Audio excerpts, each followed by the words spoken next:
That's the wind of time. That's the wind of history. That's the wind blowing through your ancestors' bones, begging you to do the right thing. Sir, can you please state your name for the audio record? That is the wind that Sir. Matt Baker is calling upon from Ocean Beach.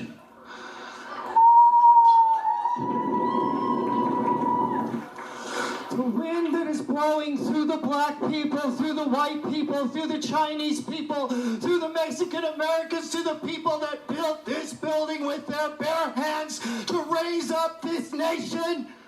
They are begging you, and they are blowing through your veins, and they should be putting a tingle up the spine of your back, and they should be begging you to do the right thing. You're about to open a pit of hell. You do not get a vaccine passport put on us. You know, as the population who's in control, you know that the people who are the politicians, once you get a power, you will never relinquish it. Do you think that the 4 feet of marble that holds you above high in this chamber will help you from the fate of humanity which you are unleashing? No! It won't! Your children and your children's children will be subjugated! They will be asked, how many vaccines have you had? Have you been a good little Nazi? Hail Fauci! Hail Fauci! Hail Fauci! Hail Fauci! There's been a lot of talk about the Nuremberg Code. Well, I brought you a copy. You are all in violation of Section 1. Yes, you, Dr. Wilton. You are in violation of the Nuremberg Code, which is international law. And the definition is... Sir, your time has expired. The definition shall not be coerced. All of this is coercion. The vaccine passport is coercion. And the penalty for violating the Nuremberg Code is... violating the orientation of the meeting. Please take a seat. Please take a seat.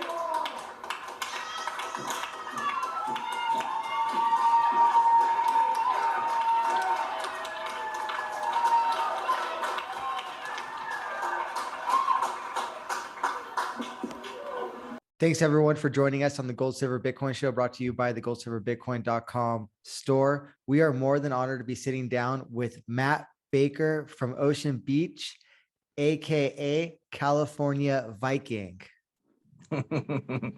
Yeah. What's up, guys? How you doing, man? Sorry, I couldn't get on earlier. I was pretty busy. Got a lot of things going on. You hear that, Matt? You No. hear that? You Hear can't hear what? that? No. Oh, Yes. No problem, man. Thank you for coming Yeah. on. You got a brand, you're making apparel at Slave to Liberty, I believe, correct? Yeah, We're- I've spent all day today sending out free stickers to people. I'm like sending out these stickers around the country and actually around the world. I'll send them out for people who have who want to post them up. They're you know, the Statue of Liberty with the slave mask on. I actually had it in the in that video. I was wearing my Slave to Liberty shirt, as I'm wearing now, actually. Yeah, and so I have the t-shirts and everything. I was doing that for a while before I actually went viral. So I just happened to be wearing the shirt when I was doing it. But I've been sending out these stickers for probably over a year now. I probably spent about $2,000 in free stickers just sending them out there to get them all over the country. And people So- can find this at slave_to_liberty on Instagram, right?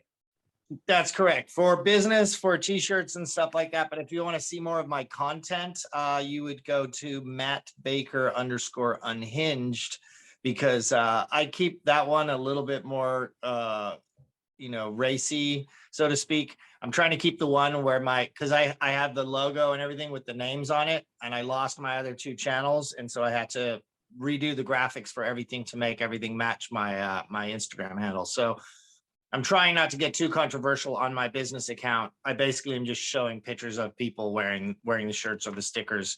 So hopefully as to not get banned there where my bread is being buttered. And then on the other one, I'm just going to, just do my normal crazy self, just full 100% Viking mode.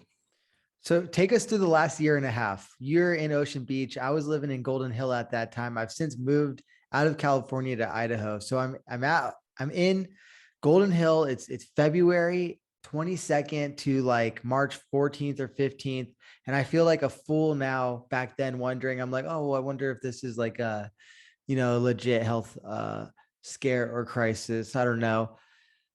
Exactly. And then as soon as Gavin Newsom locked down San Francisco and all of California, I knew that, okay, there's something else going on here. And then I walked out the very next day in Golden Hill, and it's quiet. There's nobody anywhere. You could hear the birds chirping and very little more. The planes from the international airport were still playing or flying at that point. Then I took a walk outside on the sidewalk where nobody was, and I saw that all the parks were roped off with yellow caution tape. And I was Man, flabbergasted. it was really creepy. It's still creepy. I mean, I hate to say it, but we're somewhat getting acclimated to it. That's what they want. So yeah, I mean, in the very beginning, I did think it was dangerous because we were fed the propaganda of the people falling over in the streets. I don't know if you saw that, but a lot of people to this day are like, "What? I don't remember that," because I pay attention to the news and stuff, and I'm pretty plugged into that stuff. So right when the whole Wuhan thing started popping off, people are like, "Oh, that's no problem," and Fauci's like, "It's not going to be a problem for people in America. We don't have to worry about the virus." And then I was like, "Nah, we're going to have to worry about this. This is going to be a problem if it's as bad as they were, putting it out to be." And it appeared to be that China was they were pretending that they were trying to cover it up. But what they were really doing is they were magnifying how bad it was. They're like, "Oh my God, it's so bad. We're covering it up." But really, nobody has ever fallen over in the streets here in America. I've never seen it. I've never seen a video of it. I don't know anybody who's seen it. In fact, it's just total BS. It was all part of the propaganda to get everybody to buy into the fear. Now, while I did think it was dangerous, and I was believing that there was probably a dangerous virus out there, at the same time, I was point blank. I'm like, we can't shut down the ports. We can't shut down planes. We can't do this. They're going to use it. I smelt tyranny right away. I actually called in InfoWars and I told them when you seen all the people getting face scanned, or not face scanned, temperature scanned. I was like, how easy would it be, because they have a social credit score over there, for them to just put facial recognition camera in there and go, bloop, oh, you're in the van, bloop, you're good. You're in the van with the temperature check. Now, whether they did or didn't do that, that would be totally plausible for them to do. And I knew that in the end, it would be a way to segregate out different parts of the society. And so I actually called in when, I don't know how familiar people are with InfoWars, but Owen Schroyer had what's the name of Jesse Lee Peters on. And I actually called in and I'm like, dude, you guys do not shut down the world. Don't do it. Don't go for it. Don't, no matter what we do, we have to look at it at that point in time like a war. And the war is keeping society and our freedoms alive. And so if some people do die, it's better than falling into this nightmare scenario, which had been predicted by Alex Jones and a bunch of other people before. So I'm like, oh no, here we go. We're going over the edge. So I was like, no matter what happens, we're not going. I would say don't go over the edge, but everybody fell for it and they wanted to go over the edge. I mean, in the very beginning, I would actually go around and wipe things down with, rubbing alcohol and stuff because I felt like I was doing, people a favor. I'm like, hey, people don't realize how germs can spread. And then the propaganda kicked in. And once the propaganda machine just started rolling and rolling and rolling, you could just really clearly see that this was just a full bore agenda. And there was no truth anymore. And everything they said would change from day to day. And it just become more and more and more obvious that this was just the New World Order plan. And when you start reading into, Operation Lockstep, Event 201, and what Bill Gates and all these people have been saying, you can see that it's pretty much exactly scripted as it was. So at that point in the game, if you weren't like fighting against it, then I feel like you just weren't paying attention. So I started fighting a long time ago, probably maybe March, April, I started, I actually would have to go into the store with a mask on. I came back from Arizona because they weren't making us wear masks in Arizona. I went out there for a little bit. And when I came back, I had to go to the store, and I'm like, I can't bring myself to go into a store with this freaking mask on. So I ended up writing New World Order slave on my mask and going into the store and doing the shopping with it. And I felt better doing that because I knew at least I wasn't just one of the people just going along with the whole thing. I'm like, this is bullshit. I'm completely against this. You're forcing me to do it. I need my groceries. I'm going to go along with the program for now. But the whole time I'd be in the store and just talking shit. I'd just be like, so anybody see anybody falling over? So anybody know anybody that's got it? So, and just for, forever, to the point of pissing a lot of people off. But, it became kind of my identity. So there's that. Was there any point in which you realized you didn't perhaps have to wear masks and you were able to kind of walk into these stores and just bare your face? Oh yeah, I mean, a lot of people say they've never worn a mask. I mean, I don't know if they have somebody that goes doing shopping for them, because I have to do all my own shopping. And I could go. There was certain stores, like a liquor store down the street. I couldn't get real groceries.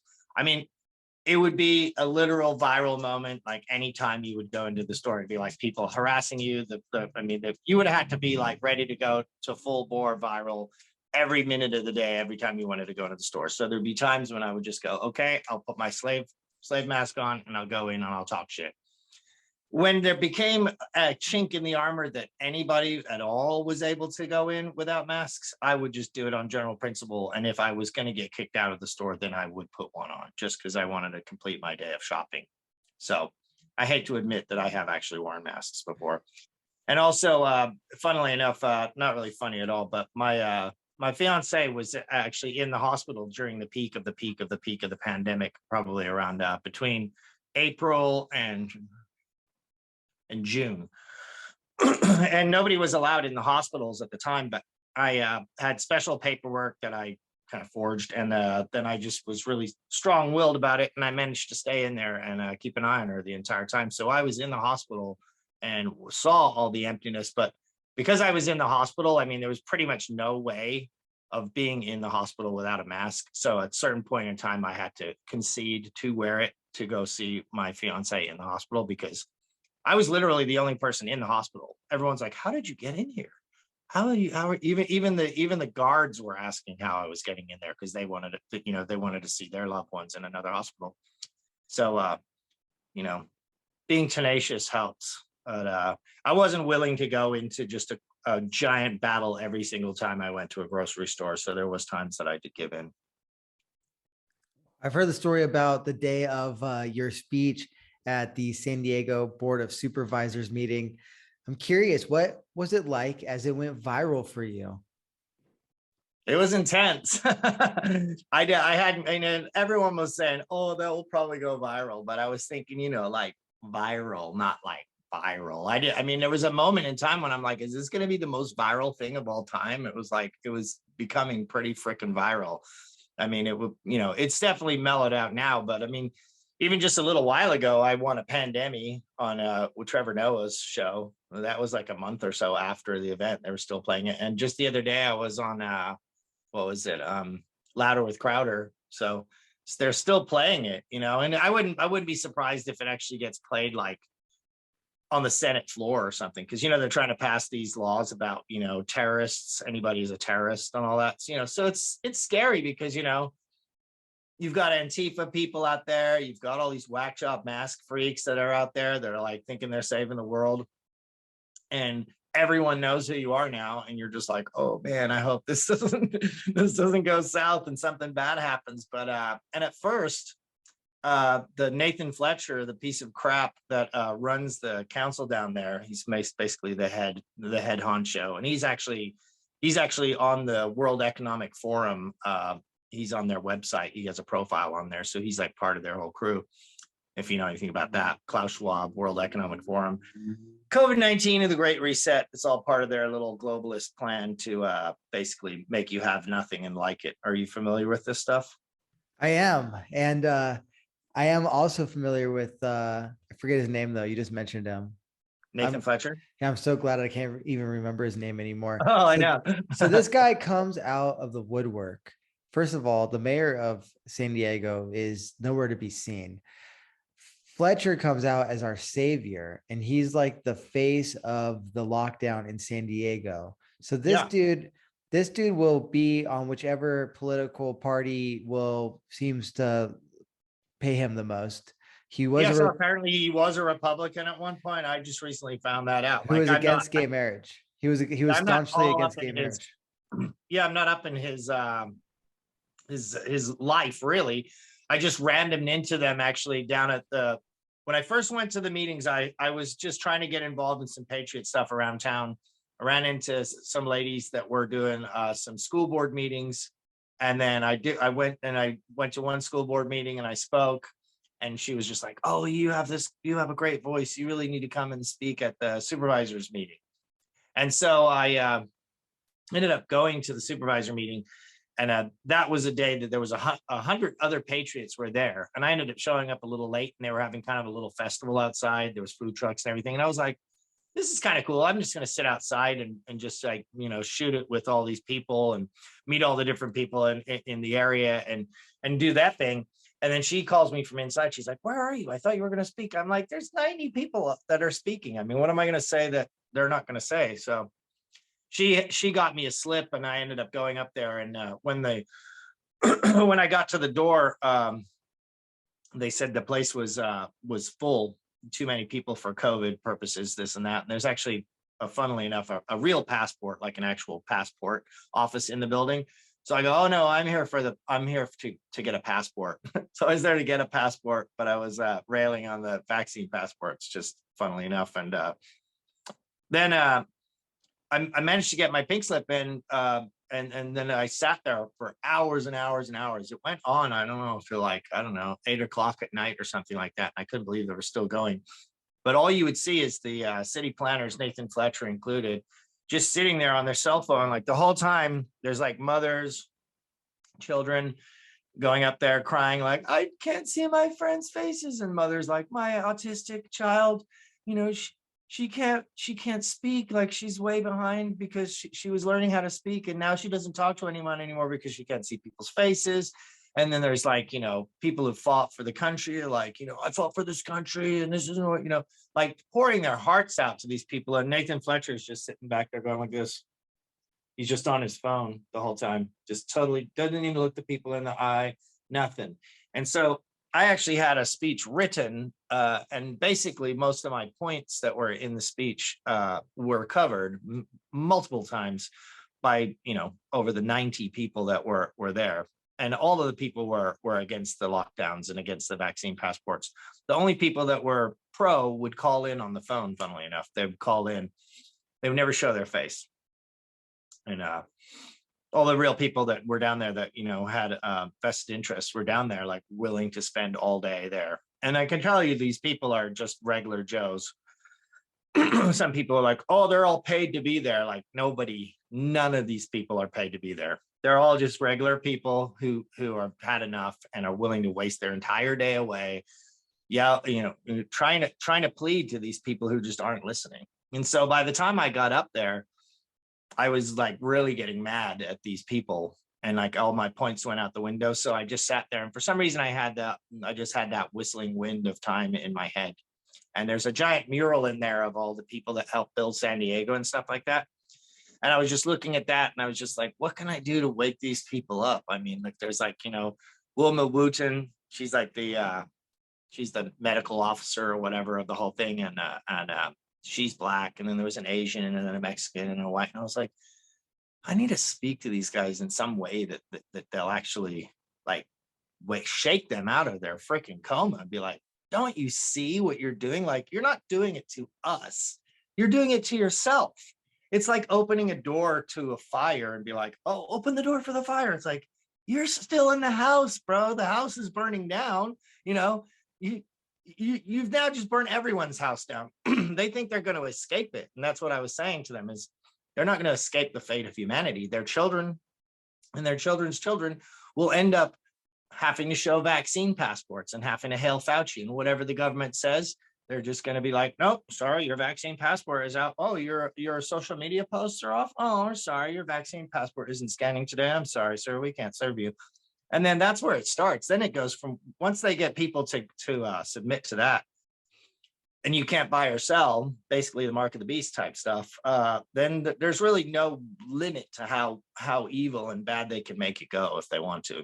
So anyway, this Nathan Fletcher, he's part of the World Economic Forum, and funny that he's the guy who's there being the face of the lockdown. So they're all paid off. All these people, they're all paid off.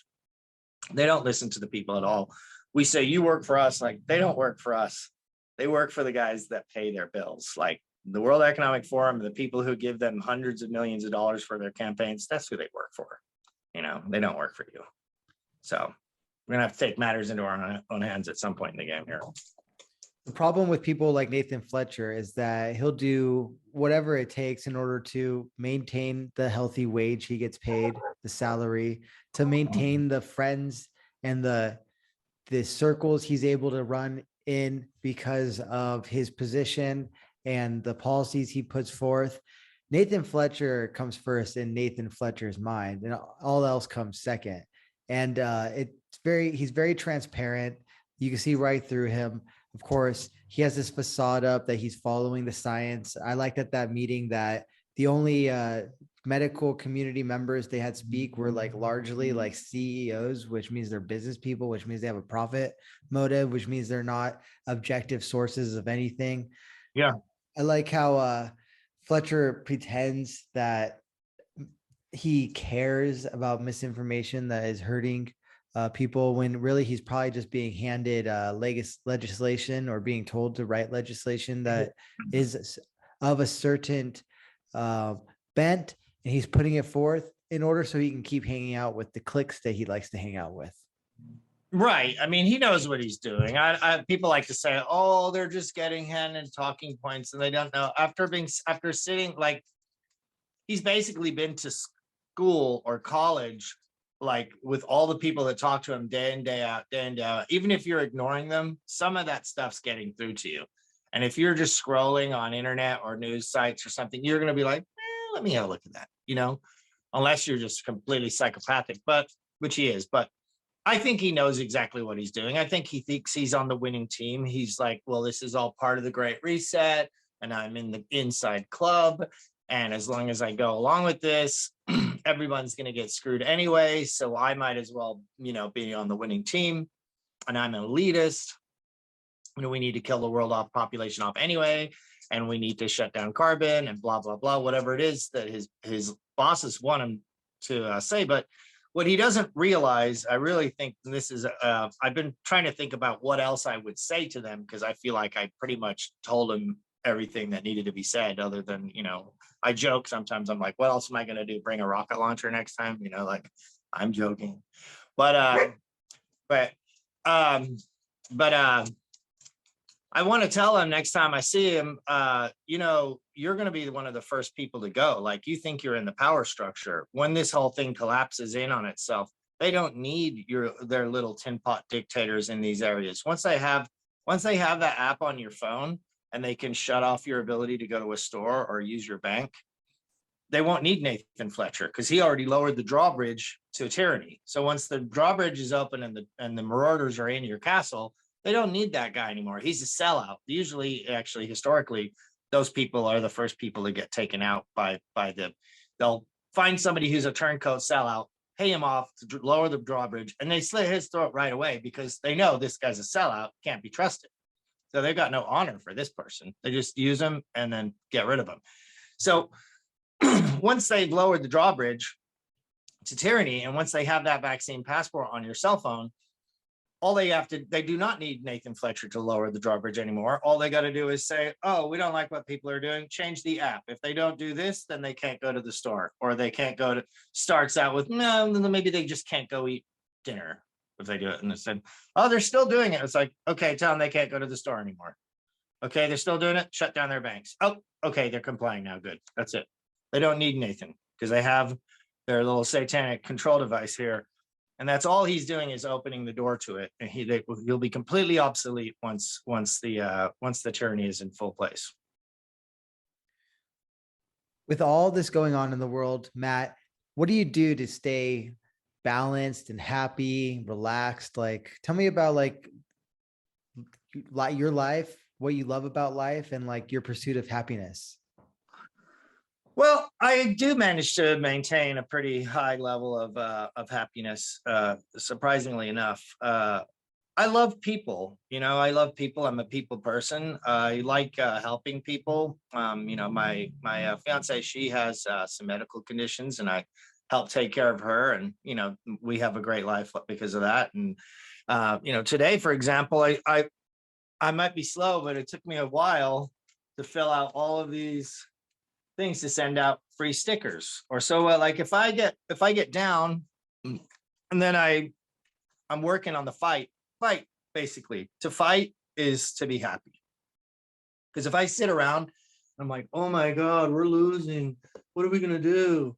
Then I will get depressed. But if I'm like, you know what, I'm gonna go to this meeting, I'm gonna go do this podcast, I'm gonna send out these stickers, I'm gonna print those shirts I need to do, I'm gonna contact this people, that people.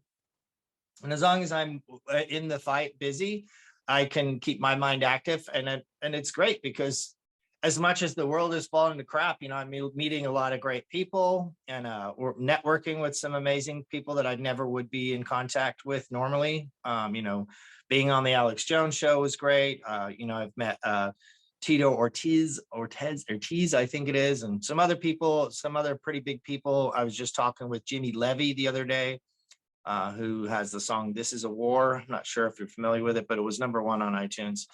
And just meeting a lot of really good patriots around the world. And, I hope we're going to win this thing. And it would seem that, with God on our side, we will.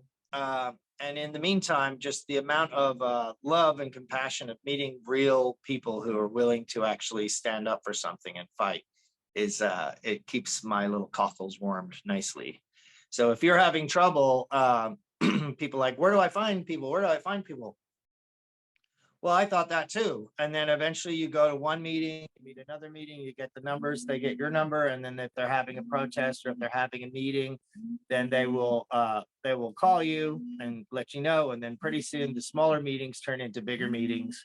And pretty soon you actually have like a pretty good click going on. And so, because I thought there was nothing going on in San Diego, but actually there's a lot going on in San Diego. And I'm assuming that it's the same way in every other town. You just need to somehow get in that crew, so that's what makes me happy. That's how I get by.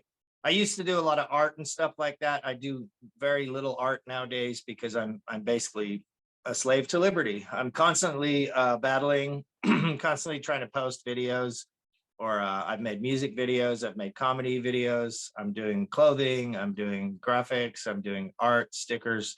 So I just fight the good fight, and it's invigorating. It's fun. So I liked your comedy video that you posted on Instagram. Keep that up. What was it like being on Alex Jones? Well, it was an honor first of all, but for some weird, I listen to Alex Jones so much that, I mean, I'm sure it was a little strange for, not strange, but, he's like, oh, there's this guy. But I just felt like I was talking to my brother. I listened to him so much. I know exactly his whole spiel. I know exactly how he is and everything. So I feel like I know him like a brother practically. So it felt pretty natural. It was a lot weirder being on like Colbert or something like that than being on InfoWars. I've been on InfoWars a few times, small clips, but not like full interviews like that.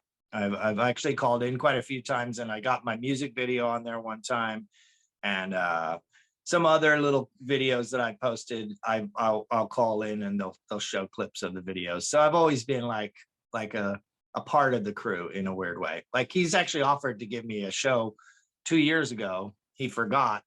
He's like, I should give you a show. I'm like, you already offered me one 2 years ago, man. Like, are we gonna get on this or what? So, I mean, I already did graphics for it and everything. So, he's busy though, so it's like you can't hate him, because people try to get hold of me after I went viral. It was just like, dude, I just can't follow. There's just too many messages.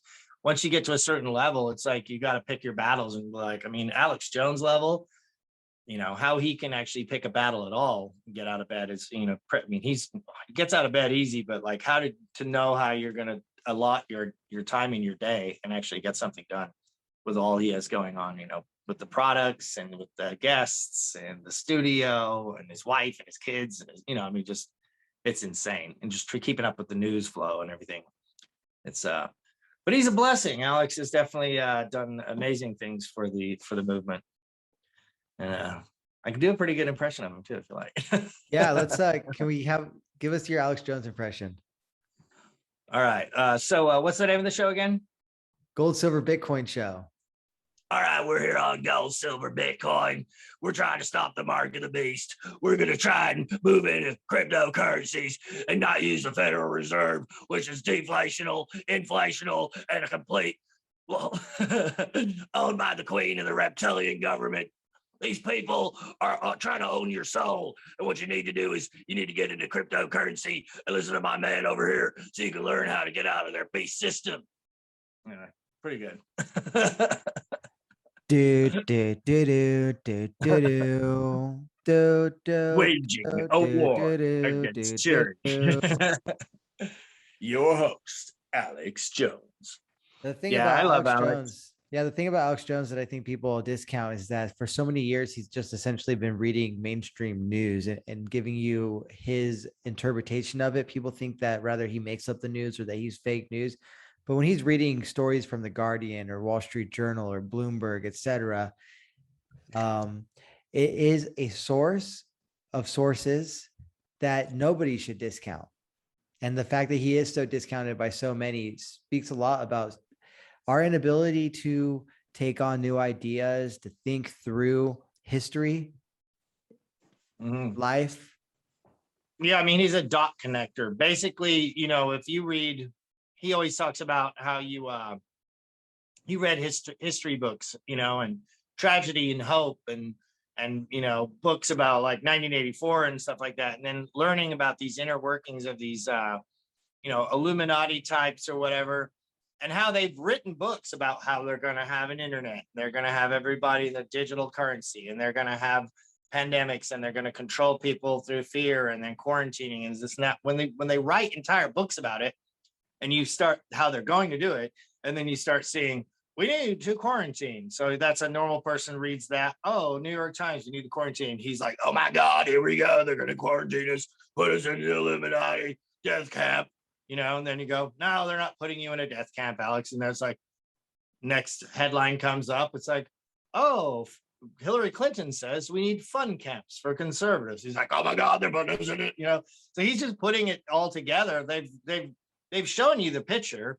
And so you're like, oh, there's like, if you're doing a jigsaw puzzle and it's an old barn, you're like, oh, there's the barn door, and oh, there's the sunshine, and there's the little wheelbarrow. And it's like, they're all in the picture, and you're just finding them in the news, and they're throwing them out just at random. So it seems like it's all coalescing, but when you actually find the box with the jigsaw on it, you're like, no, this box has always had this picture on it.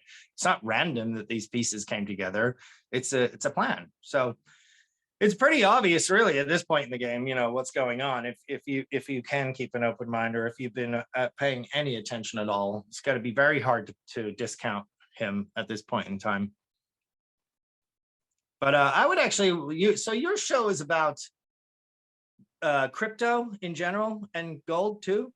Yeah, we talk about like precious metals, Bitcoin. We talk about life, liberty, the pursuit of happiness. So, I got into gold and silver from just learning about the global financial crisis in 2008, and then the money printing that took place. They printed $1 trillion and gave it to the big banks and the TARP bailouts.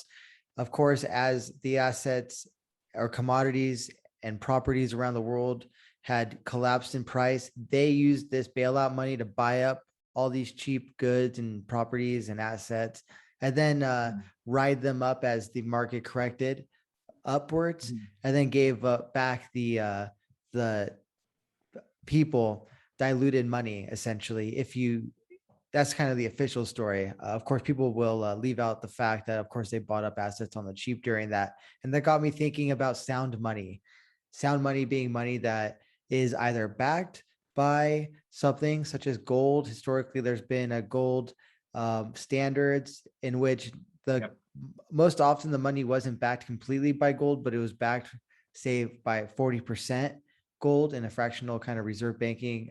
Or you could at least request your gold back if you wanted it, like a silver, silver certificate kind of situation, where that's how they eased people into the idea of paper money. They're like, paper money? I'm not going to have paper money. I'm like, no, it's okay. You just don't want all that heavy silver in your pocket. You want silver? You just bring it back in. We'll give you your silver. And then they're like, no, we're not going to give you your silver anymore. Just keep the paper. That's how they do everything. That's why, like this tracking system that they're trying to put in the market, the beast tracking system, they're trying to say, oh, it's just to stop the spread of the virus. See, so that's kind of like, oh no, you're still gonna have your silver. And then once they get the paper and everybody using the paper, or once they get this thing and everybody using this thing, they're like, well, actually, we just changed the rules, and you're not getting your silver, and you're not getting your freedom back. We said you get your freedom. You don't get your freedom. You said you get your silver, you don't get your silver. But now everybody's already invested in playing the game that way. It's very much more difficult to get out of, to divest in that situation. So before you get into crypto, personally, I'm 100% on board with precious metals. I think I wish that we should just go back completely. Everyone's waiting for a currency that's backed by gold or silver. Why not just use gold and silver? You know what I mean? Like, I wish all patriots, we just settled all our debts in gold and silver, just straight up, silver for small stuff, gold for big stuff, and just that would just make life so much better, because we wouldn't have to involve the government in it. They wouldn't have to know. Basically, what they want to do is track everything. That's why I don't really like crypto. I know they say it's encrypted and this and that.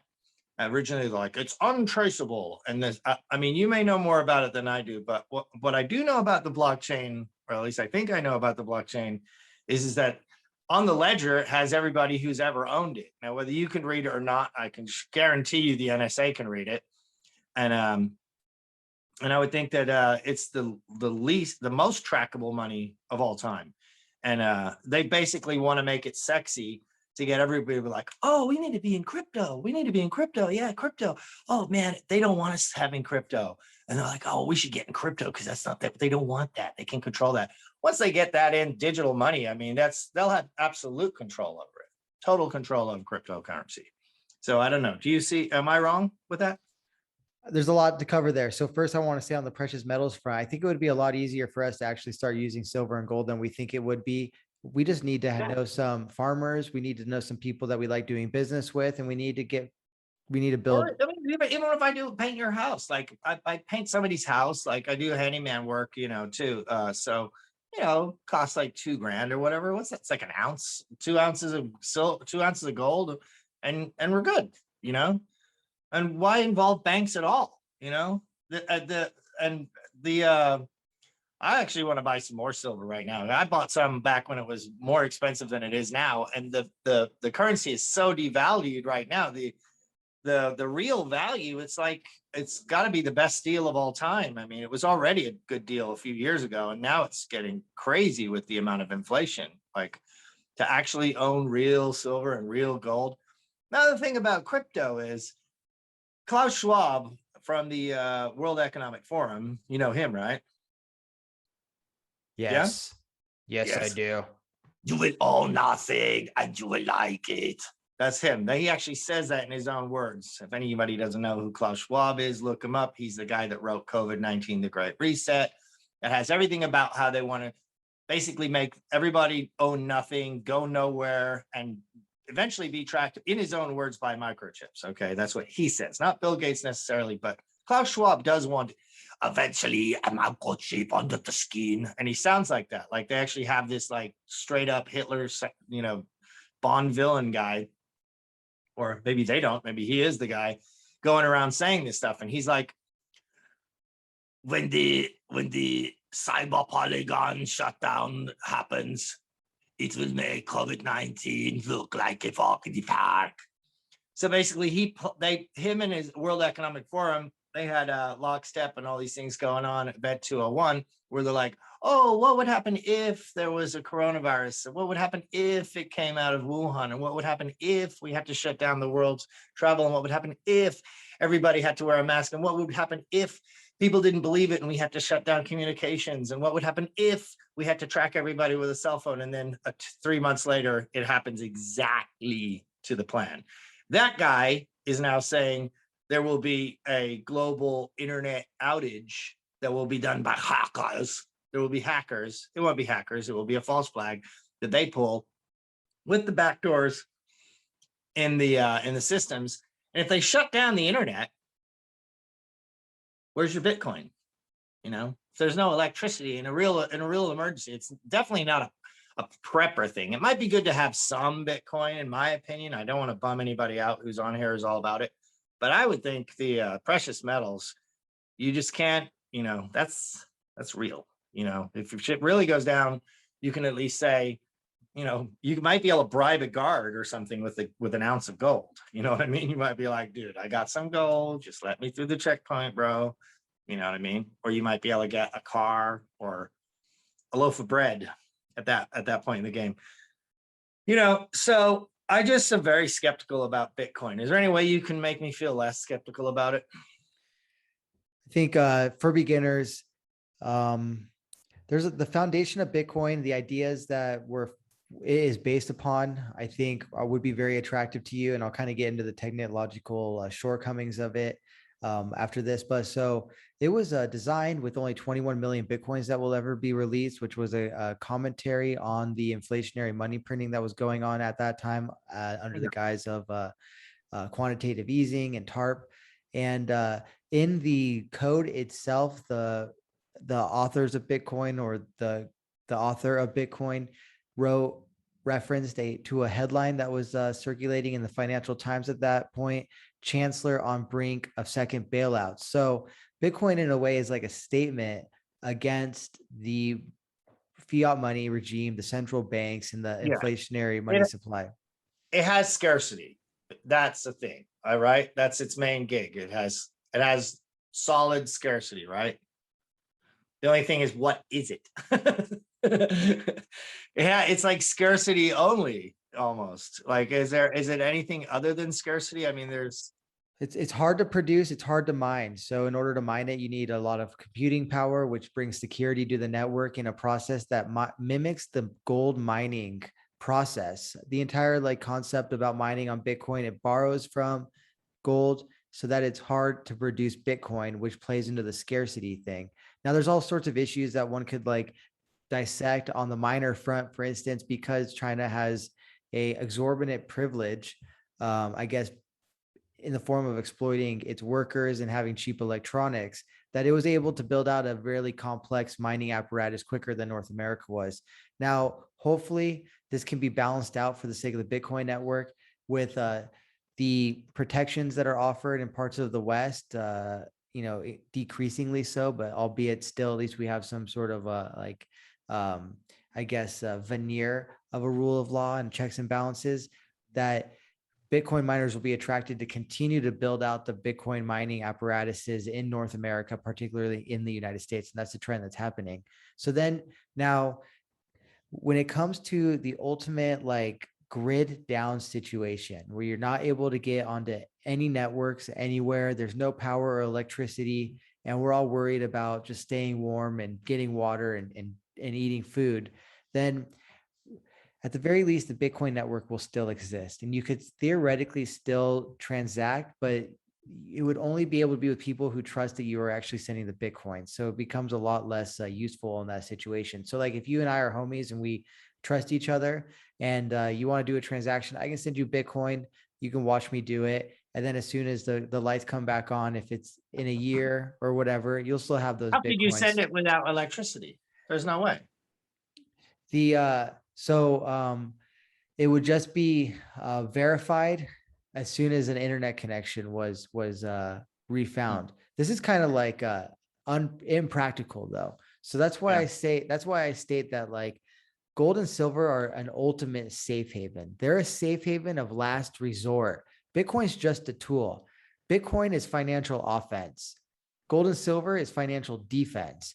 I think that there's a lot of ignorance on the side of Bitcoiners who argue that Bitcoin is this end-all tool to defeat central banks forever. Even Peter Thiel recently stated that this is the point where the one world state ends, and cryptocurrency is going to play a large role in that. But I do think that there is a certain level of confidence and arrogance in that industry that would be tempered by a more friendly approach to gold and silver. So for me, it's like Bitcoin, financial offense, not a safe haven of last resort. Gold and silver, financial defense, safe haven of last resort in some sort of grid down scenario. Certainly, I think gold and silver is going to be more practical in the moment. But if the lights come back on, the Bitcoin network wouldn't necessarily be destroyed. The idea is still there. You still have people who could run nodes, who had run nodes. You have people who might have the impetus to get the mining infrastructure back online. It's really an idea whose time has come, and certainly it's not going to be smooth sailing. It could be destroyed and resurrected. It could be manipulated today. However, it's really the idea that I think is so powerful. And I went to a Bitcoin conference in Miami 2021. I think it was in May or June.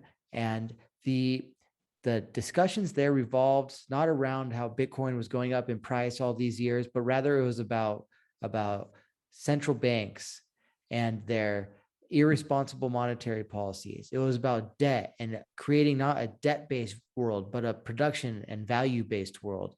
It was about freedom and liberty. And that's why I think that's really the power of Bitcoin right now. Well, the problems of the financial system are absolute 100%. Like there's no arguing with that. You know, you can't print $57 trillion in a minute and think you're not going to affect the, the value of the dollar that you hold in your hand. Yeah, the how to get around it is the question. So is Bitcoin the only truly scarce cryptocurrency? Or because I know there are other ones like Litecoin or something. So I'm very, I don't even own a single one, but I know enough to like ask some questions. So is it Ethereum or Litecoin or is it, I know Dogecoin is it's crypto, but there's an infinite amount that they can make. Is that right? Yeah, the same with Ethereum. The justification behind Ethereum is that they are creating these complicated technologies on top of it via smart contracts so that you can have automated smart contracts with the need for no third party. And so therefore there needs to be an infinite amount of Ether in order to keep the processes that would be done on that network cheap enough. However, if you're looking into that as an investment, coming from where we're coming from, do you want to own an asset that can be printed infinitely? Same with Dogecoin. But the reason why Dogecoin has an infinite supply is because it was kind of a joke currency. It was like the antithesis of Bitcoin, which was this serious concept based in Austrian economic type theories. No, it's just like, hey, we'll create our own random Ponzi scheme, and if we can get enough people to buy into it, we'll Ponzi it up, and people will start jumping on it. Lots of that's going on. And then Elon Musk got interested in Dogecoin, and he sort of saw, I believe, a power vacuum, and he kind of inserted himself as a Doge leader. So who knows what the development path forward will be on Dogecoin, but do you want to invest in something with so much uncertainty? Then there's Litecoin, which you mentioned. Litecoin was a serious experiment based on Bitcoin. The idea was that it would be the silver to Bitcoin's gold. If Bitcoin is digital gold, Litecoin would be like digital silver, and that would be the cryptocurrency that you could transact at the store. It was designed in such a way to keep transaction costs down. Instead of there being 21 million Litecoins like there are Bitcoin, I believe there will be, I want to say 42 million, but it might be 64 million. So, but it's a concrete, and it's in the algorithm that it can't go beyond that.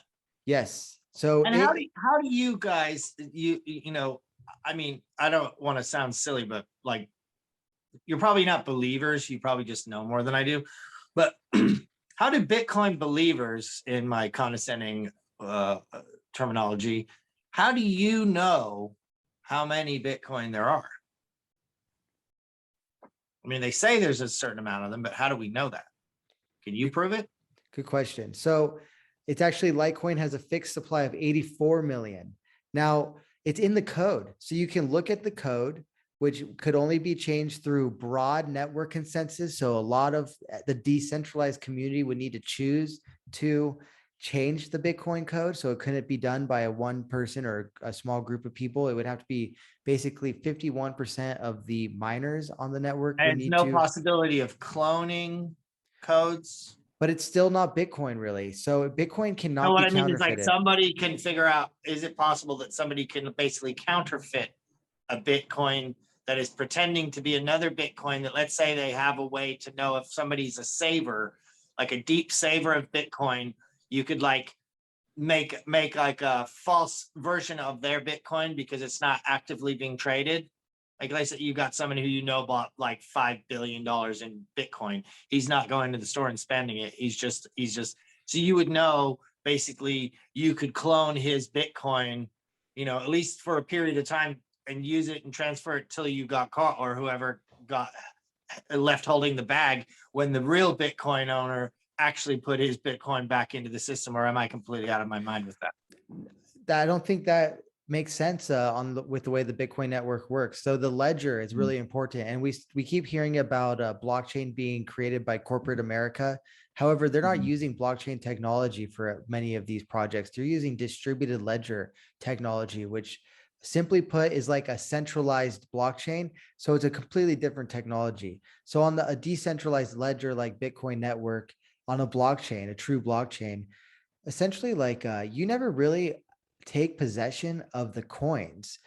The Bitcoin network just knows who has control over each coin in a distributed fashion. And therefore, when you enter in your private key to commit a transaction, it verifies that you have control over the keys. And then it will just say, oh, now Justin doesn't have these Bitcoins. Matt has these Bitcoins and he has control. So he's going to need to show his private key in order to access these coins and move them. So for somebody to come in and essentially like counterfeit the coins, they would need to know your private key. The network wouldn't be fooled, and the verifiers of transactions, the miners, wouldn't verify a transaction that was essentially trying to counterfeit a transaction.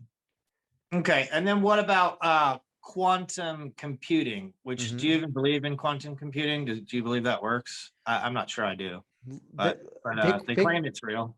Bitcoin's at war. So we're all at war. And so there's going to be technologies that are going to undermine Bitcoin, and it's going to be a sight to behold. And so certainly, like I said, I mean, Bitcoin is supposed to release 21 million coins over the next 110 years, approximately, like all the way to the year 2140 is when the last Bitcoin is approximately scheduled to be mined. What happens between now and then? 2140. So that's a pretty long. Just real quick, because I had this question, because this is almost like a Rosetta Stone for someone who actually, asking someone who doesn't just pretend to know, Ask away. Pretty good questions for like anybody else who was thinking, because you've helped me. So another one of the just major questions that a skeptic would have would be, we should have a new show called Bitcoin Skeptic, where I'm skeptical and then you waylay my fears. Anytime, man. I'm gonna grow this channel.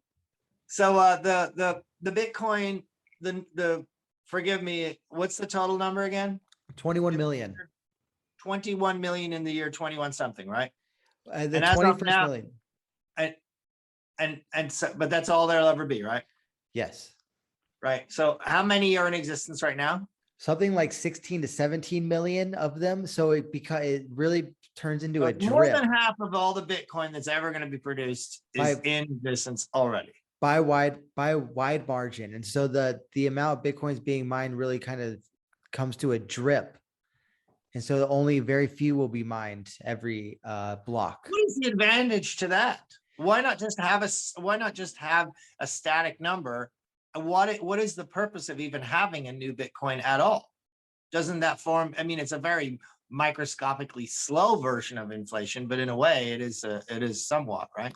I think it incentivizes the miners to keep mining because they can continuously secure the network and earn Bitcoin. I think that money supply basis, or that way of managing the money supply, also ensures partially that as long as there's demand or demand increases, Oh. that the price will continue to go up, which then incentivizes the miners to keep securing the network. So it's all about, Oh, see, okay, that's amazing right there. That's very interesting. I'm glad I got on this call for this. So the miners, they're not really, it's not that they need to be mined. It's that by mining, they're basically doing the meat and potatoes of the transactions that are holding the machinery, digital machinery together. And so it's basically a built-in incentive to keep crunching those numbers, because as you form the work for the system, it pays you in a slow drip of crypto. Is that, am I right? yeah. And I think that the reason why there is that slow drip is because it encourages the price to go up so that the miners in the year 2140 are incentivized to mine the few Bitcoin that are left. So it's Well, actually, what about processing speed? Have they made the Bitcoins increasingly hard to process into the future or not? so processes in like sending transactions back and forth. I don't even know what I don't know. I don't really know what, that's why I'm trying to understand what the whole mining concept is. Like, so you're saying mining is more, it's not that you're really generating the Bitcoin as in you're being paid to perform the function of keeping the network alive. Is that right? Or is it, Yeah, are you, that's you actually correct. need to- That of unlocking the Bitcoin and then also securing the transaction. So the miners verify the transactions as well. So they're incentivized to secure the network by mining blocks. And every time they mine a block, they are verifying the transactions that were made during that block. So a block happens every 10 minutes. So if you and I sent ourselves a transaction right now, then they would verify it as in 10 minutes once the block was mined. And so part of the mining process is that they're verifying all the transactions that were part of that block. And for security purposes, people will say like, wait 6 blocks or 4 blocks, so 40 minutes or an hour, until you're absolutely 100% sure that the Bitcoins have been completely verified. They've gone through 6 blocks, and you can be very confident now that the transaction has been verified by the network. You have access to the Bitcoins that I said I sent to you. And so the miners are mining blocks, which contain the transactions, and they do that through cracking codes. And the reason why they crack the codes is because they receive Bitcoins, the new Bitcoins that have been produced or unlocked. And then they can hold on to those Bitcoins, or they can sell them into the open market to pay for their mining costs. And over time, those Bitcoins become worth more and more because the miners earn fewer and fewer Bitcoins over time for producing for verifying the block. So that's built into the algorithm that it does become harder and harder into the future as like, let's say processing speed increases. It's not going to be like where one day someone's just going to solve all the blockchain. You can't do that, or what? So Is it because there's only so many allowed out per year, right? Or is it per, like, in order to do what you're proposing, it would cost an unbelievable amount of money right now. But if you had a super mega computer in like 10, 20 years from now, you might be able to just crush the whole thing, right? I think that, so now we're talking about like a non-monetary, non-money incentivized actor. So like a state, for instance, who wants to destroy Bitcoin, and money is no object. They don't care about making money or anything.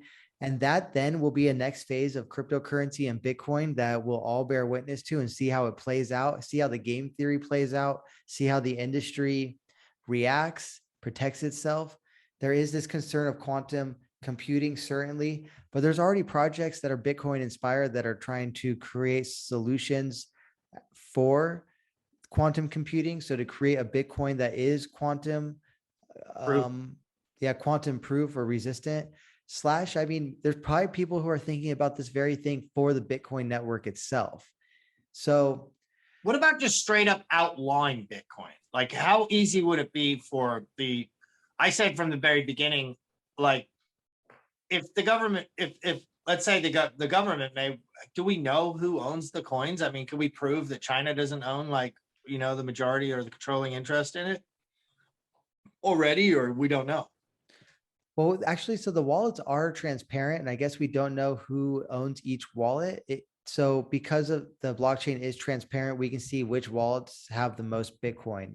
So they could just However, be millions of little wallets that are all working sure. together, right? Yeah, Through an yeah. algorithm. Yeah, so there's all sorts of questions about who actually is whom on the network. Yeah, like bots. Like you argue with bots sometimes online, and it's just like just spewing out some propaganda bot, like I got the vaccine and I feel great. And you'll see it on 20 different things, like the exact same statement that they'll put out on. You've seen that where they have bots that go around saying stuff like that. Mhm. So, and then, so what about, speaking of the shutdown? They're kind of teasing it with the. Remember they did that pipeline got hacked a few months ago. Do you remember that? Yes. And supposedly they paid them out in Bitcoin. Was that right? That's the story. Yeah. So the hackers wanted Bitcoin. Right. But then the story was that they managed to get the Bitcoin back.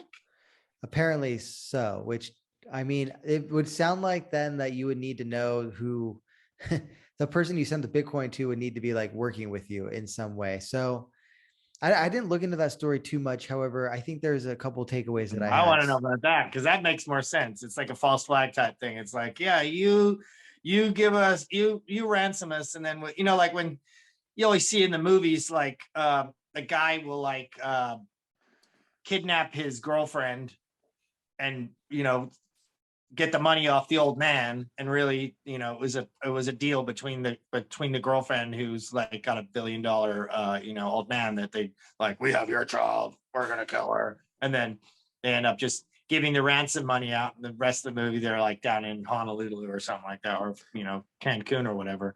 But so when they, because I was thinking all they would need to do to shut it down, and this is me from an just a layman perspective, would be to run, like, let's say 9/11 happened and they went, well, all the attackers were paid in Bitcoin, and so we're just going to have to shut down Bitcoin because it's this terrorist friendly money that we just can't have floating around there. And so, I mean, what would happen if they just outlaw Bitcoin? I mean, can it live as an outlaw? Is it possible to be a Bitcoin outlaw?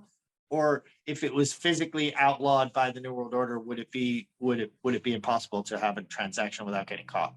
Okay, so there's a few questions I need to answer there that you asked. So pipeline, like in how they got the Bitcoins back would not have been done through a technology. They would need to know the private key of the person to whom they sent the Bitcoins to. So like a couple of ways that could happen that come off the top of my head are the first one where we said they knew the person that they were sending the Bitcoins to. And it was just like, you ever see that Babylon Bee sketch where they're like plotting a terrorist attack, and everybody who's plotting the terrorist attack are all FBI agents, and by the end of it they've all found out that everyone there was just an FBI agent. So we need to be they're all winding each other up thinking that they're the other guy, but they're all undercover, so they don't know. Yeah, so it would need to be a situation like that. The other situation is that they find out where these people are, and then they like cut their fingers off one by one until they give them the password to the Bitcoin. And then, so banning Bitcoin, how would they ban Bitcoin? So it is a decentralized network, which would make it very difficult for them to hack or to bring down. There's certainly ways in which I think they could, over time, infiltrate influential circles in the Bitcoin industry, namely the programmer circle, those who have access to commit codes to the Bitcoin network. That would be like a long-term play. And then, the other way in which they could undermine Bitcoin would be that they go after the companies first. That's probably one that they're going to do here pretty quick, and it will be clear that the companies are being targeted for engaging in Bitcoin transactions or cryptocurrency transactions. And then I think another possible because they're trying to tax it, right? Is that what's going on there? Or at least that's their claim why they need to get in, right? These companies will act as honeypots. So yeah, they'll try to tax it. They'll try to like get all the information on all their users so that they can further triangulate the network and know everyone on it. And then from there, like the thing that the Bitcoin industry underestimates is the potential for there to be like Bitcoin roundups. I mean, if Bitcoin becomes such a threat and you're known as a Bitcoiner, who's to say that these Bitcoiners don't just start getting locked up and thrown into jail, kind of like Yeah, activists we might want be? your code keys or you're not getting out of jail. And then when we get your code keys, then once we have all this Bitcoin, we'll just, I just feel like they could just outlaw it so easy. So they did that to gold. So it was illegal to own gold in the United States from 1933 until like 1975. And a lot of people didn't turn in their gold. Yeah, that would be the smart thing to do. So that's another thing is where you buying your gold online is kind of a little sketchy too. I bought some silver online, but that was only a small amount. There's like a coin shop that's pretty close to me that will sell bullion cash. And I guess you don't need an ID for it. You just kind of go in there and tell them your name or something like that, and then they'll give you a receipt. I mean, that would be the way to go. I've been planning on doing that. It's just a little far from me, so I just keep blowing it off. But I keep wanting to do it. But it's a good time to buy gold and silver, right? I mean, it's low right now, isn't it? I mean, so we talk about price. It's pretty funny because we talk about the prices of these assets in relation to the US dollar or fiat currency. And for me, it's about just like withdrawing from the fiat system and having these assets which you hold and you have control over, which comes with all sorts of responsibility. But I mean, I just feel more comfortable just having withdrawn and trying to stay withdrawn as much as possible.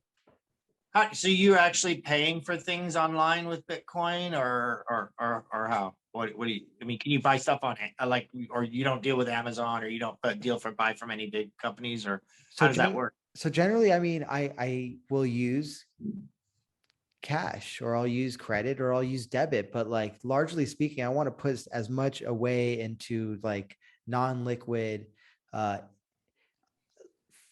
assets that I can control, like Bitcoin, like gold, like silver, that I can hold and are outside of the banking system. But in order to pay like staples, rent, food, groceries, etc., I use US dollars. However, you can use Bitcoin if you want, but that comes into Gresham's law, and Gresham's law suggests that like the better money will leave circulation. So when they took silver out of our coinage in 1965, Lyndon B. Johnson said that this coinage would not be taken out of circulation. It's not going to become worth more than the nickel, copper, dimes, quarters, and halves that are going to be in circulation. But that turned out not to be true. Very quickly, people began hoarding the silver coins and it was taken from circulation. So the same principle would apply here. Why would I pay in gold, silver, or Bitcoin when I can pay in US dollars, which there have been 6 trillion printed in the last year. So that's like, so basic economic theory state that like people will hoard the better assets and they'll spend the cash. So spending the cash is something that I do. And then Plus, because it's losing money every day, so you got to get rid of it, right? yeah, I'd rather hold a thing of which there will only be 21 million or only so many ounces can be mined on a yearly basis than the thing which can be printed at whim. And then like one last thing is that I do use this app, and this is how my wife got into Bitcoin, because I used to kind of talk about it and she would just, her eyes would kind of gloss over and she's like, yeah, I'm not really interested in this stuff, even though she's like interested in the economics that Bitcoin was based on, until I showed her this app called Lolly. And on Lolly, you can go shopping and you'll earn Bitcoin back. And you can put this on your browser right now, whether it's Brave or Google Chrome. And when you shop at certain places, you'll earn Bitcoin back like 2%, 4%, 9%. I would recommend doing that. That's a great start because you at least get something back. And if you want, you can sell. What places? Lolly is used by a lot of places. It's a long list. They're always adding more too. Well, I mean, like any big ones that I would know. Like yeah, sure. I mean, let's see. Lolly stores, like vitamin stores that are well known. There's let's see if we can get a list. Bed Bath and Beyond. Apparently, you can do that. What companies are on Lolly? Bloomingdale's, Walmart, Macy's, Ulta, Bloomingdale's, Hilton, Sephora, Petco, Priceline, Expedia, Groupon, Saks Fifth Avenue, GoDaddy, Books A Million, Priceline, Udemy. This is just a fraction of the overall What about Everlane. those ones, like there's another app where you just can buy like a couple of dollars of Bitcoin, like, or the change, like your change Yeah. from your transactions is Bitcoin or something like that? Yeah, why not? Why not incorporate something like that into your daily spending? There's this Yeah. app called Bundle, and the Bundle team's pretty cool. You just have it on your phone, and I'm pretty sure you might need to use the futuristic payment thing, the tap thing. But then it will just let's say you buy something that costs $19.50. It'll just round up to $20 and it'll put 50 cents into Bitcoin for you. And you can hold that on your phone. I think crypto generally it'll use. So these are kind of like cool uses for Bitcoin in the now. I think that today, like Bitcoin and crypto have perfectly good uses, especially for the cause of freedom and liberty, but they are not the ultimate safe haven, the safe haven of last resort that gold and silver are. So like Bitcoin and crypto, this is financial offense. This is like, we're going all in. We're hitting the beaches of Normandy, and we might lose a lot of men and it might go awry, but we're hitting the beaches. And then like gold and silver, this is sort of like, kind of your insurance, I guess. Yeah, it's your fort where if that go, you can retreat back to the fort and at least hold out for a while with some food and stuff like that. Yeah. Mm-hmm. So very interesting stuff. I think I've learned a lot. I wonder if anybody's been watching has learned anything. I mean, are these questions everybody else asks all the time, or are these some pretty intuitive questions? No, these are good questions. And I think people I've learned still really don't understand even the basics of Bitcoin. The cool thing about Bitcoin is that it should teach everyone about like sound money and basic economics, about how if there's a limited supply, that there's transparency. So if there's only going to be 21 million Bitcoins ever, and everyone knows that, that's a concept called transparency. And it's a better alternative than the fiat paradigm, in which you never know when the government's going to print more or how much there's ever going to end up being. And then they tell you that. I mean, if you haven't figured out that fiat currency is completely whack, that's an absolute given. I mean, they just print it. They don't even print it anymore. They just put digits on a computer to just go, oh, you need 100 billion. There you go, 100 billion. And then they keep putting them out. And every time they increase the supply, your money goes down in value. You have twice the amount of dollars, you have half the value. It's quite simple. That's basic economics that everyone should understand. I just wonder about these crypto things, and I almost feel like we're being sucked into it. Is there another up and coming crypto, or first question, is there another up and coming crypto that you actually do think is legit? Or what is to stop someone else not cloning individual Bitcoins, but making an actual clone of the entire operation and creating a parallel, like Fritcoin or whatever, that's exactly the same. Yeah. It's the same mining process, the same number, the same thing. So it basically has the same value, but it's a brand new clone of the whole ledger and the system and the algorithm and the whole thing. Is that possible? So generally what happens in those situations, which it does happen, it's very easy to just fork Bitcoin, copy the code, and create your own Bitcoin. But the network effect of these cryptocurrencies are the hardest part to achieve. Getting people to use, adopt, know cryptocurrency is the hardest part of any project. And Bitcoin's already made so much progress on that front. Everything else is named in relation to Bitcoin. They're called altcoins, alternative coins. Alternatives to what? Bitcoin. Bitcoin is this symbol. It stands on its own, and it's already embedded into popular culture. Everyone knows what Bitcoin is, and it's in rap songs, etc. So that's a network effect that a fork like you're proposing cannot achieve, most likely. And if somebody wanted to essentially change the code in Bitcoin, so basically keep Bitcoin, but change the code significantly, like let's say a group of people were like, hey, we want to change the amount of Bitcoins from 21 million to 6 trillion, they would need 51% of the miners in order to do so. And at this stage right now, it's not profitable to do that. The amount of money that would need to be invested into that sort of project would bankrupt any project, which is why the non-monetary incentivized state actor is really the main concern moving forward. If there's going to be any attacks, And how does the game theory play out when there's some participant attacking the network and money is no object to them? That's a different phase. That's a phase that's coming down the future, and one that people are cognizant of in Bitcoin, which came from like the hardcore liberty-minded freedom, like cypherpunk movement. Now, up and coming alternatives. I've heard some of the folklore behind it. It sounds cool. I mean, Max Kaiser will suck it off if he could. I like Bitcoin. Bitcoin, see, if you only had more Bitcoin, if you hadn't gotten into Bitcoin earlier, you would be a trillionaire. Yeah. You like Max Kaiser? I do, yes. He's been on this show before. Oh, wow, that's cool. Yeah, I didn't see him on Alex, and he's like, Max tried to give me 10,000 Bitcoin back when they were $1. He's like, Oh, Alex, you would have been the emperor of the universe if you hadn't had. somewhere, some computer that he supposedly doesn't know where it is. Who knows? Maybe Alex has that somewhere and he's just holding on to it. You mentioned, so are there any like up and coming? That's always tough because there's always up and coming options, but it's like what's legit, what's not. So it's really all about kind of like observing and learning about the technology. There are alternatives like Monero, for instance. I bring up Monero because it has privacy enhancing features over Bitcoin.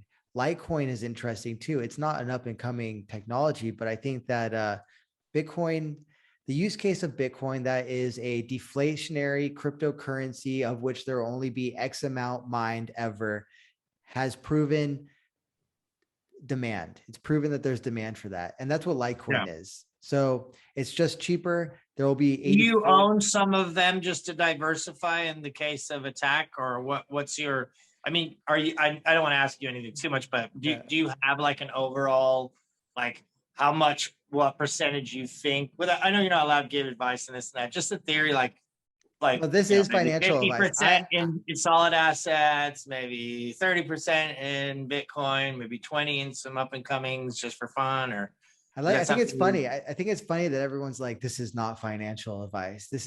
I can't give out financial advice. You know, that's just a disclaimer. This is a disclaimer. It's just information for entertainment purposes.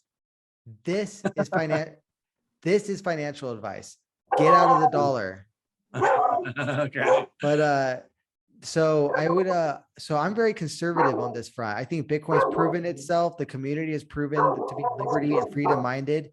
So I kind of stay on that front, but I do diversify. I think that like there's purposes to be involved in all sorts of things. You can like join projects and do work for them and get paid in their tokens. So that's pretty cool. Like if I'm going to do work for someone, they want to pay me tokens and I got nothing else going on that day, then why wouldn't I do that? Why wouldn't anyone? But what kind of tokens? Just whatever? They're project tokens. I gotta do it. Yeah. So we're sitting down today with Matt Baker, Slave to Liberty. Sarah Connor is not here. Okay. Do I have to refuse it? No, I'm joking. Sarah Connor is the Terminator joke. Oh. Yeah, unfortunately. Yeah. Doesn't get a Sarah Connor joke. I can't work with that. But so I'm coming back. So I have an idea. I wonder if you could help me with it. It's because you want to have this network thing, right? To have a viable alternative. Would it be possible? And I know it would be possible, but I just wonder what it would all intake, because I feel like the fiat money that they have going on now is part of the reason why we have a complete and utter shit show of politics, because the stimulus money is basically an infinite corruption machine. So they can pay off every single municipality, every single school, every single healthcare, they go, oh, well, we're having a, COVID emergency. So if you get a patient and you have to intubate them, here's $13,000 from the stimulus. Or if you're a fire department and you're having trouble, you need some extra stuff for your plexiglass or PPE, here's 20 million you use a month. And now Jim Desmond, who's on the San Diego Council, supposed to be a conservative, kind of stands up for people. They actually cornered him and were like, because he was having didn't corner him, but verbally they were like, he was having a fundraiser, and they're like, well, why don't you just vote against the state of emergency, because of all these unconstitutional things they're doing cannot be done unless there's a state of emergency. And he goes, oh, well, we're getting so much money from the state of emergency. I would have to figure out how that would work out, and how else we're going to get. So now they're addicted to all this extra fake money that they're just printing out. And so you notice anytime it starts getting a little iffy, they're like, oh, more stimulus, and they'll just put out. And first of all, they paid off the individual human to stay at home and to be like, well, maybe I will just stay at home. And then the businesses are just like, well, you don't really need to be open. We can just give you money anyway. And then so with this infinite corruption device that they have going, the fiat currency and their infinite zeros, I feel like it might be idealistic, but. And all of my theories previously will not work, because mine's going to work. No, anything that I thought was not going to work about Bitcoin is going to work about this. It would be called Liberty Coin, right? It'd be like a Liberty Coin, but it would actually be owned by a group of people that were somewhat, let's say, you would like to believe were trustworthy, and we would pay you in Liberty Coin for your work for liberty, in the idea that the Liberty Coin may not even be worth that much if we lose. Right? If we lose, hey, your Liberty Coin's worth nothing. But you could maybe go to like somebody who worked for Bill Gates and be like, we'll give you 1 million Liberty Coin if you sell this guy out, because you can't out dollar them. They'll have more dollars. But you go, when this thing collapses, we're gonna just completely gut the dollar. It's not going to exist. It's just one giant machine of slavery and of corruption.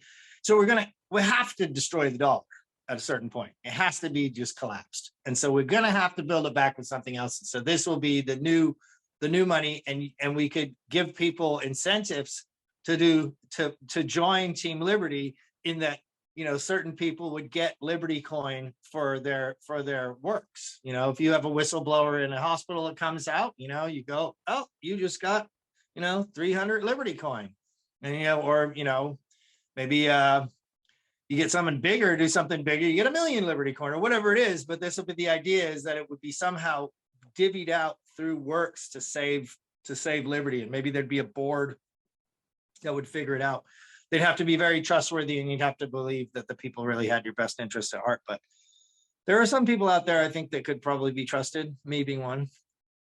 I'll do the deciding.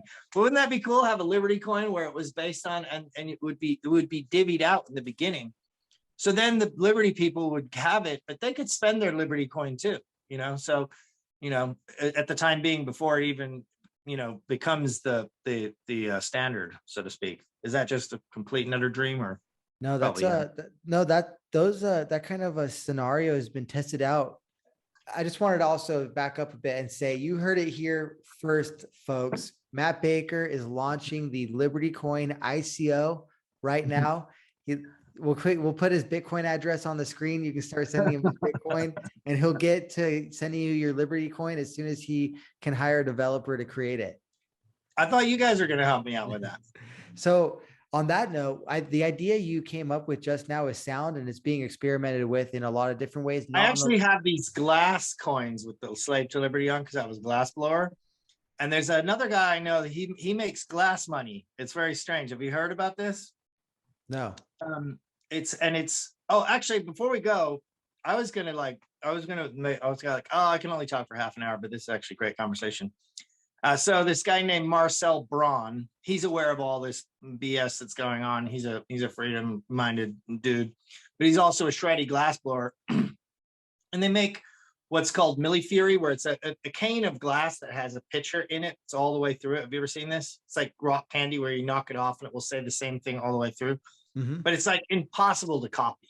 There's no way you could make the exact same one because of the way the glass is and the heat and the melting and everything.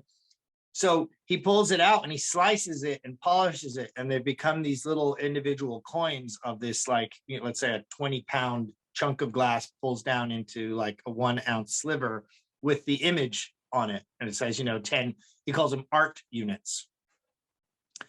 And so, there's scarcity in that, and it's an interesting concept. But he also does, what is the name of the, when you do a digital art type of a crypto? What is that called again? An NFT or non-fungible token. Yeah. And why is it called that? And what is it? And why would anybody buy one? And do you believe in it?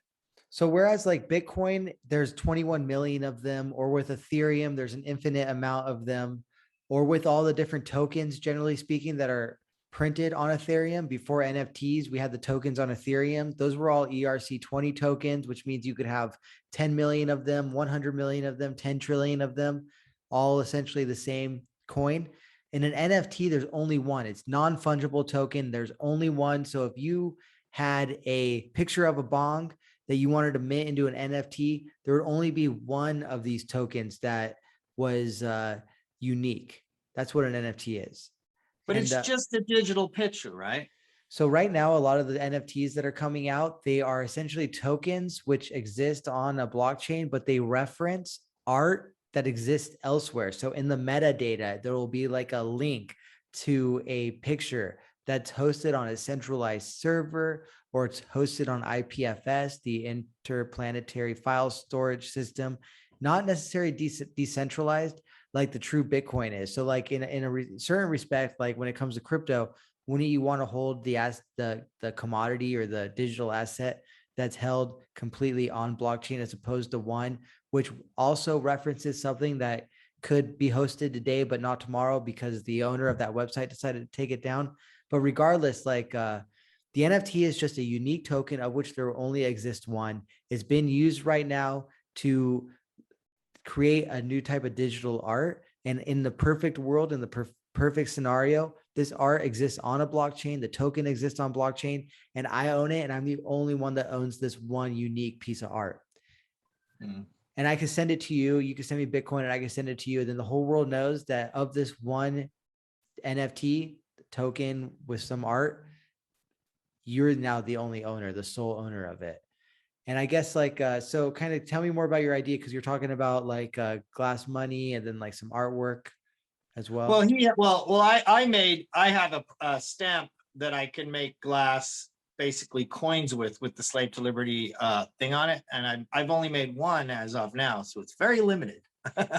I could go get it for you if you want. But it would take me a minute. It's in the garage where I have my shop. Maybe I'll just send you a picture and you could upload it. Is this live, or are you going to do it upload it later? I'm uploading it right after we get off. So okay. if you want, I'll send you a picture. Yeah. Well, go ahead.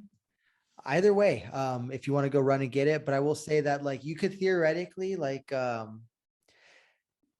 there's some options you have if you wanted to like create an NFT, and I think it might be an interesting, fun marketing project for you to do, and you might end up with a considerable amount of funds for having sold this NFT. So the economics behind this, the science behind this, I think becomes a little convoluted. But a woman went and bought a diamond. She then destroyed the diamond and created an NFT, which was supposed to represent the diamond and the destruction thereof. And then she auctioned off this NFT of a $5,000 diamond for like hundreds of thousands of dollars. And she argued that the value from the diamond transferred from the diamond to the NFT when she destroyed the diamond. That's totally like nonsense. It makes zero sense. What actually happened here was that she did this art. She created a bunch of hype. She did like a art piece. She did like a what's called like theater art or whatever, performance art piece. And people valued the NFT in and of itself. So they weren't thinking that it had anything to do with the diamond. They rather just valued the NFT. Do you think NFTs will be a fad just because people are so into crypto, or do you think the NFTs may actually stay around?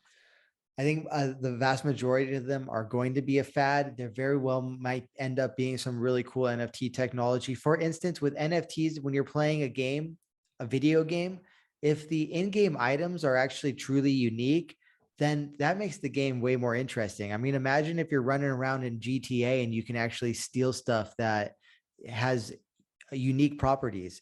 Now, that might not be the best thing for our society, but if you're particularly adept at robbing people in Grand Theft Auto, you might end up with a pretty penny.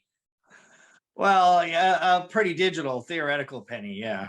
Personally, I like things you can hold in your hand, but like, let's see here. We see this thing here. What is this? Where's the camera? This is a crystal that I made with my mother-in-law's ashes in it. Wow. So if you can actually see, it's faceted. It's kind of hard to see there, but it has I don't know why it has like edges on it, like a diamond would. It actually catches the light on different. It's like it's polished. Yeah, that's good. So it's like right this there. little crystal, and I doubt it will happen, but I'll probably make at least one, hopefully, if I'm lucky, with Ashley Babbitt's ashes in it. Because I know Ashley Babbitt's husband, and I've mentioned these to him, but I would hate to like make money off of her, unless it was for like some great cause to like maybe to get like fund going for the Capitol, the political Tourists? prisoners. Yeah, the political prisoners that were at the Capitol. So maybe it might be something, but I haven't even made one yet for him. But he did say that I might get to do it. So I was practicing with her mom's ashes, and then I made 5 of them, and then supposedly I was going to meet up with him this weekend. So that's just something to think about. So if there was ever an NFT that might be worth some money, that one actually might be. And you can raise some money, and I think there's a lot of overlap between Especially because maybe you could keep the actual physical object and just sell the NFT of it, and then that way he'd still keep it. I don't know. Not sure. on your Liberty Coin idea. So the cool thing about your Liberty Coin idea is that you could have a decentralized community that begins working, and they submit proposals. They're going to say, hey, I'm going to go put 1,000 Slave to Liberty stickers around my neighborhood. And also I'm going to take a photo of everyone to prove it. And then they can put this bid up into this, let's say just like a real simply based like voting system. And the community could say, yeah, that's a worthy cause for liberty. Let's allocate X amount of Liberty coins to this guy's project. Yeah. Why don't you help me do this? I can use some of my cachet, and I know some different people. I mean, if we could get this going, it'd be really cool. We can just decide, yeah, like you said, have a group of people that would sit together and be like, okay, this guy, like for example, I would get some Liberty coin for my rant, and be like, that guy, he gets a couple of Liberty, and then, just any other people that are out there standing up, like some of the firefighters that are willing to like lose their jobs, like each one gets, how many, I don't know what the actual value of the original coins would be, but let's say they get 10 or something. You just go, by the way, here's some Liberty coin for you. Because and then you have it all spread through only mostly, hopefully Liberty minded people, and they'll be the only ones interested in it, be like, so we all actually have a pretty strong network that we are not really utilizing at this point in time, other than to like get ready for protests and stuff like that, but I mean, we share stuff back and forth, like our memes and everything go around. Like you'll see them, like somebody drops a sweet meme, it'll go around like real quick. But within a day or two, it's already old. It's like everyone's already seen it. You know what I mean? So theoretically, we could get an idea like this out there going, especially if we had somebody, that knows what they're talking about, like you, that could help with it too. So you heard it here first, folks. Justin O'Connell of Gold Silver Bitcoin and Matt Baker of Slave to Liberty are announcing Liberty Coin. All right. Hey, stay right there. I'll try and find the first one. All right. So here is the first one. It's actually not even finished yet. It's so it's on its umbilical cord still. I made it out of fresh hot glass, and I have this particular stamp.